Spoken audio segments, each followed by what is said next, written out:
De acordo com Barry Adam, depois da Segunda Guerra Mundial, havia nos Estados Unidos um forte movimento anticomunismo. Além disso, qualquer pessoa considerada não americana e subversiva era considerada risco de segurança. Isso inclui membros da comunidade LGBTQIA+. Assim, a comunidade da década de 50 e 60 sofreram fortes perseguições. As cidades realizavam varreduras para livrar bairros, parques, bares e praias de pessoas gays.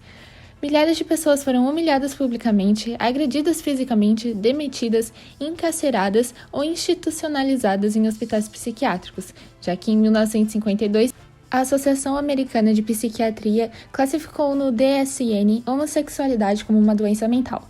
No entanto, em 1952, a psicóloga Evelyn Hooker já havia realizado um estudo que comparou homens auto-identificados como homossexuais com homens heterossexuais e não encontrou qualquer diferença.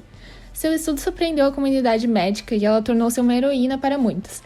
A homossexualidade, no entanto, só saiu do DSM depois de 1973. O bairro de Greenwich era o lar de uma importante população homossexual após a Primeira Guerra Mundial, e foi lá que se desenvolveu uma subcultura distinta nas 2 décadas seguintes. A repressão social da década de 1950 resultou em uma revolução cultural no bairro. Um grupo de poetas chamado de Geração Beat escreveu sobre os males da organização social. Entre eles, Allen Ginsberg, residente de Greenwich, escreveu sobre a homossexualidade atraindo pessoas simpatizantes e de mentalidade liberal, bem como homossexuais, à procura de uma comunidade que os aceitasse.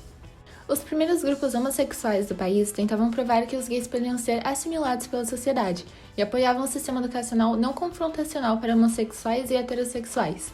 Em 1950, os homossexuais da área de Los Angeles criaram a Sociedade Mattachine. Seus objetivos eram unificar os homossexuais e educá-los, além de liderar e auxiliar os chamados desviantes sexuais, com problemas legais. Em 1953, a Mattachine mudou seu foco para assimilação e respeitabilidade. Eles argumentaram que poderiam mudar mais mentes, provando que eram pessoas normais. Logo depois, mulheres de São Francisco se reuniram para formar a Daughter of Villages, ou DOB, para lésbicas. Os últimos anos da década de 1960 foram muito controversos, visto que muitos movimentos sociais estavam ativos ao mesmo tempo, como o movimento dos direitos civis dos negros nos Estados Unidos, a contracultura dos anos 60 e as manifestações contra a guerra no Vietnã. Essas influências, juntamente com o ambiente liberal da região de Greenwich Village, serviram como catalisadores para as revoltas de Stonewall. Em 1966, o Stonewall Inn, antes um bar e restaurante mais tradicional, passa por uma reforma e, mais tarde, acaba sendo aberto como bar para a comunidade. Ele foi comprado pela família Genovese, uma das mais influentes dentro da Cosa Nostra americana, ou máfia, a qual controlava quase todos os bares e clubes que recebiam a comunidade em Greenwich Village. A família costumava subornar a polícia local para que avisasse antes de fazer as inspeções regulares. Os donos também chantageavam com frequência os clientes mais ricos do bar em troca de manter a sexualidade deles em segredo. O dia 28 de junho de 1969 ficou marcado na história ao dar início às revoltas defendendo o simples direito de existir da comunidade LGBTQIA+.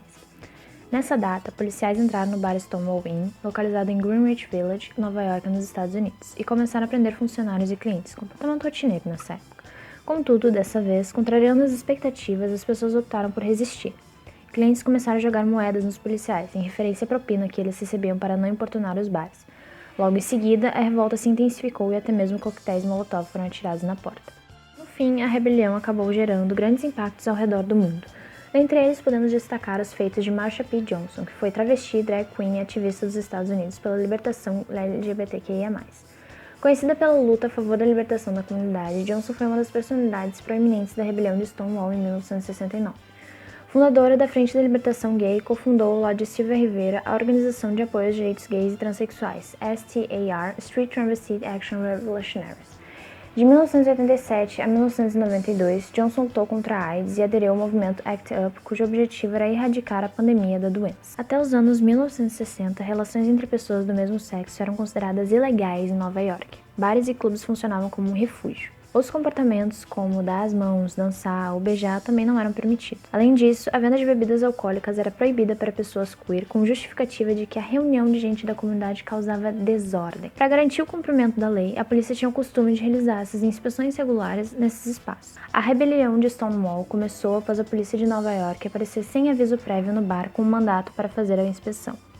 De acordo com relatos de pessoas que estavam em Stonewall, o caos teve início quando um policial, na tentativa de prender uma mulher LGBTQIA+, que estava no local, acabou por bater a cabeça dela na viatura. A ação logo recebeu resposta, e motivadas pelos gritos e pedidos de socorro da mulher, as pessoas começaram a atirar coisas nas autoridades. Em pouquíssimo tempo, a rebelião estourou, levando a polícia a se proteger dentro do bar. A bagunça se estendeu até que outros policiais e bombeiros chegassem ao local. A partir daí, as manifestações nos arredores da cidade duraram por 6 dias, envolvendo milhares de pessoas.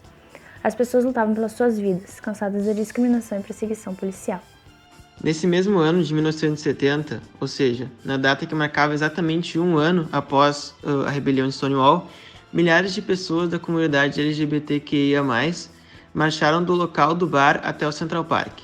Essa marcha foi reconhecida como a primeira parada gay dos Estados Unidos. Desde então, ou seja, estamos no ano de 1970, a data também passou a ser considerada como o Dia Internacional do Orgulho LGBTQIA+, e o mês de junho foi considerado o mês do orgulho LGBTQIA+, momento em que movimentos pelo mundo inteiro buscam conscientizar e conferir visibilidade à questão das orientações sexuais, bem como das identidades de gênero não heteronormativas. O que aconteceu em Stonewall também impulsionou a organização dos ativistas da causa LGBT+, e diversas organizações foram fundadas nos anos seguintes, como a Frente de Libertação Gay em 1969 e a Human Rights Campaign, que em tradução livre significa Campanha dos Direitos Humanos, isso em 1980. No ano seguinte, em 1971, as paradas se espalharam pelas cidades europeias de Londres, Dublin e Oslo, e alcançaram outros continentes em eventos realizados em Sydney, em 1973, Cidade do México, 1979, Joanesburgo, em 90, Tel Aviv, em 93 e Tóquio, em 94. No Brasil, a primeira parada foi inaugurada em 1997, na cidade de São Paulo.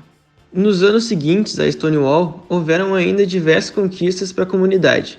Por exemplo, em 1978, Harvey Milk foi o primeiro homem gay a ser eleito para um cargo político na Califórnia, se tornando um dos supervisores da cidade de São Francisco e fazendo parte do governo legislativo da cidade.